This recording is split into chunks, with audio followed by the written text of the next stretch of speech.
So here we have the Mini Cooper automatic 5-door hatchback on an 18 plate. I'm going to start off by showing you around the outside of the car, and then we'll hop in and run through some controls on the inside.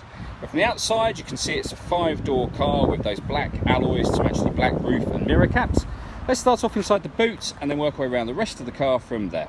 As we approach the back of the car, you'll see we have reversing sensors, plenty of boot space as well, along with that 60/40 split folding rear seat. And the boot space can be increased by folding this tray section and then storing it up away behind those rear seats, and it really does increase the boot space, as you can see. Okay, so we're just going to work our way back round to the front of the car, and then we'll hop in and run through some controls on the inside. But now that we've done a full circle of it, you can see that it's in lovely condition the whole way round. Just briefly before I climb in, I think it's well worth seeing the interior from this exterior point of view. You get half leather seats, as you can see. There's plenty to run through on the dashboard, so let's hop in and we'll do that now. Okay, now that we're inside the car, we're going to start with the dials. On the left-hand side, we have the rev counter, we have the speedometer in the middle, and then the fuel gauge on the far right-hand side. You can see the total miles for this car are 8,988. You can change information displayed above that by pressing a button on the end of the indicator stalk for various different bits of fuel economy information, or you can have a digital readout for the speedometer. If you leave that information there for a few seconds, it will take over the whole screen, as you can see, to give you a nice clear readout. If we back out to the steering wheel, on the left-hand side we have cruise control and speed limiter, and on the right-hand side we have stereo controls and voice activation for the phone. So hit that button, ask it to dial anyone in your contacts list, and it can do that for you without you having to take your phone from your bag or pocket. That is, of course, once you paired up your phone, which is done on the screen in the center here. So you can see that I'm moving around various dials. Telephone is there, for example. All the movement that you make on this screen is done using the dial down here by twisting it. You can select things then by pushing this dial down. This also moves to the left, right, up and down as well, which becomes useful in certain menus. So, for example, if you want to listen to the radio, you can do. There's FM, AM and DAB digital radio. If I was to select AM by pushing the dial down, I now have a menu back here to the left, which was the menu we were just on. I can jog the dial to the left to re-access that menu. When it comes to listening to your own music, there's a few choices there as well.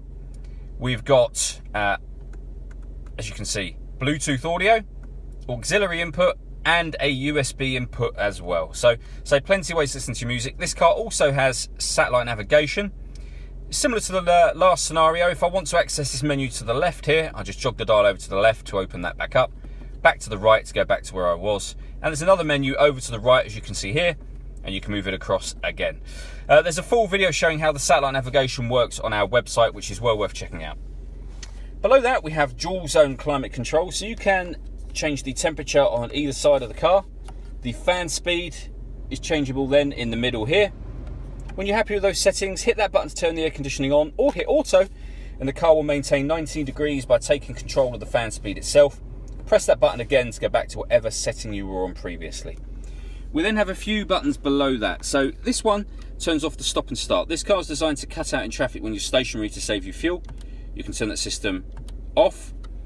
This button will start and stop the engine. As long as the key is in the car somewhere, this tab will start and stop the engine. So that's turn the engine off, for example, or back on again. This turns off the traction control, and then the one over this side will put the car in either sport mode or green mode. So when you change it, for example, to say sport mode, it'll come up on here, maximum go-kart feel sport mode. Mid mode is the normal driving mode, and then you've got green mode at the bottom, low consumption driving fun. For example, in sport mode, it would make the power steering firmer and the accelerator pedal react quicker to what you do. And then in green mode, it'll be almost the exact opposite of that.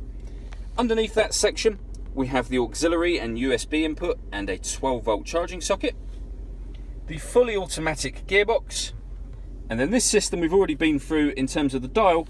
You can access certain areas of the main menu directly from pushing these if you'd rather not be twisting that dial. So radio will take you straight to the radio, nav, telephone and media, and main menu brings us back to the screen that you see now.